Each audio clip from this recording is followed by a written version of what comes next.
Hi!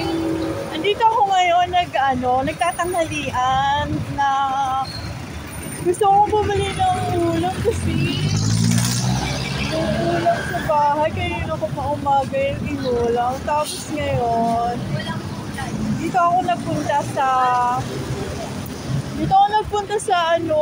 sa main harap ng Torres High School. Dito. Kaya, hinihintay ko pa yung ulam. Ano yan? Kwek-kwek yan dito. Oo. Wait lang ha. May tabayad o. 20 yan ha. Wait lang. Gusto ko i-pause. Ano pa ako dito hanggang mamaya paggabi sa bahay. Teka lang ha. Ayan, pinili kong kwek. Maglalagdaw ko na. Ito, masarap kasi ito. Kaya,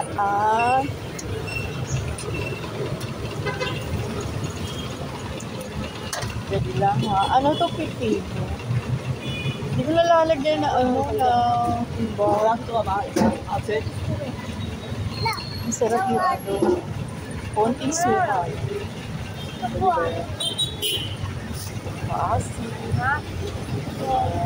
Kasi pera isa nito ba? Ito na. Perfect. Ito na tayo. Ito na yung gagawin ko ulam ngayon sa bahay. Kasi na yung pagkain ko doon na umaga pa yun yung strawberry. Yung pinakita kasi yung strawberry sa ngayon. Yung sopas siya. Sa gabi ko pa yung ay kayo na umaga ko pa pala yung niluluto. So gusto kong maglakahan, makasagap na siya maglahan. So, kasi kapag gusto ko mag-refresh na yung tanghalian, dito ako nagpupunta sa Kuwait. Kasi meron kaya mas tatagal yung pagkain. Kasi kapag yung lang sa bahay lang, kasi yung limited lang din. Kaya kapag may pera rin naman ako, bumibili na ako. Hindi na ako yung sa kanila, pa yung bang nagpapaalala pa sa time. Hindi kasi na ako nagluluto na ako sa sarili.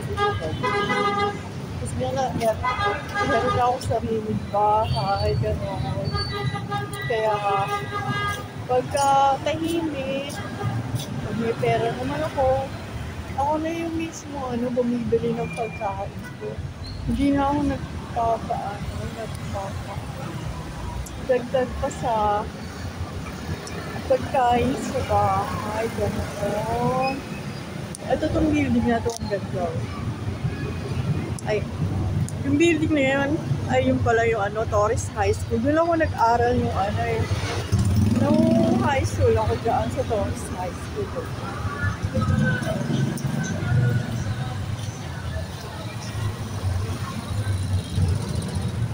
Yan ang Torres High School. Yan ako nag-aral. High school. Doon ako proud. English hobby lang ako. Ang daming tao kapag ganito oras. Kasi kapag ganito oras, lunchtime. Saka uwian ng ng pag-umaga sa school.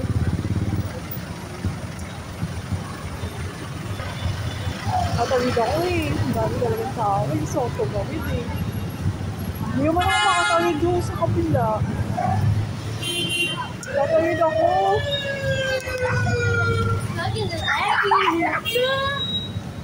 Teka lang ha. Dito lang tayo.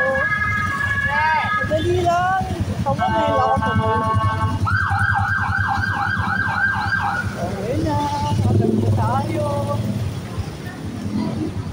Tawid na ako. Sabi sa inyo, ang dami tao. Pag-gamit ng oras. Ano to? Hindi mo kayo bird.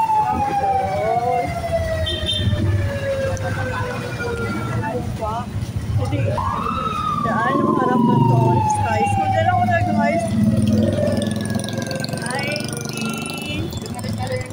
1977.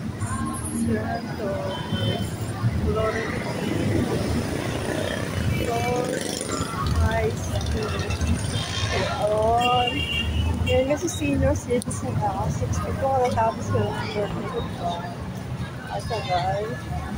Kasi binigyan ako ng pera. 5 yan.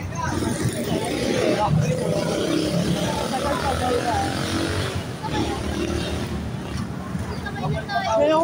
Diyan ako nag-aaral nung high school sa Torres. English subject ako. Yan. Yan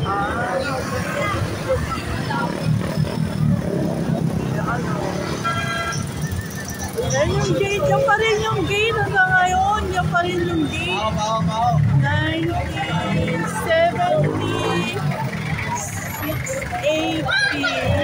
Noon yung taon na dyan ako nag-high school. Nakita ko sa inyo yung daan. Andito lang tayo sa Pamitasata kasi baka bigla tayong mabangga dito. Pinupunta rin dito yung hawak kong yung original na tablet ko. Kasi nung araw hindi kayo ng mga tablet. Naniwan ko si Loli nila. Kasi kung si Loli, wala silang tablet na. Pero kung hindi si Loli, meron pa silang tablet na nagkaroon. Ganon, ako napaka-expensive talaga dito sa Maynila, lalo sa District 2. Mahal ng mga dito, yung mga studies dito noon. Oo, ganon dito. Kaya kung tinignan mo, yung mga pinagdaanan natin pandemya, hanggang ay sinusurvive pa rin sa District 2. Kasi nga, mga estudyante, feeling ko, after ng pandemya, yung nakaano pa, yung ginamot nyo pa, di ba after yung pandemya, after lang yun, after 2025 tapos na. Pero ngayon, sinususpinahan pa rin sila, sinusuportahan pa rin na Maynila sila. Kasi nga, iniisip yung mga estudyante, walang trabaho, walang pera. Ang ginagawa ngayon, bibigyan sila ng pera. Alam mo na natin dito muna tayo. Ayoko. Yung may namin dito. Offline. Offline pala. Offline. So, ibig sabihin, wala na namang pera dito sa lugar na to, sa district to, diba? Ganon. So, kaya kami nagsasagala kami dito kung saan kami magkakaroon na yung kalagayan, katulad ko, senior citizen ako, pero wala talaga yung trabaho kasi nawalan din ang pera sa opisina. Gusto ko talaga magtrabaho, totoo. Kasi mahirap din naman yung nakastay lang sa bahay, inisip yung sakit mo, araw-araw, ganun ka lang. So, hanggang ngayon, I try to myself na binabudget ko to, yung talagang pampaoras, di ko lang sigurado kasi power na talaga yung may card eh. Kung may card ka, pero pag wala kang card, hindi na kasi na yung pinasa na namin yung card ko pero wala akong utang unlike yung sa iba, ang dami utang niya, grabe. Talagang doon natalo ang opisina namin sa ganong kalaking klaseng utang. Noon. Nire-relate ko kasi na-stress na rin ako. Kasi ang dami ng isip ko ba, yung wala pa talaga yung di nakakaabot sa level ng ng pera ng bayan. Ganon. So, dito muna tayo, ha? See you again!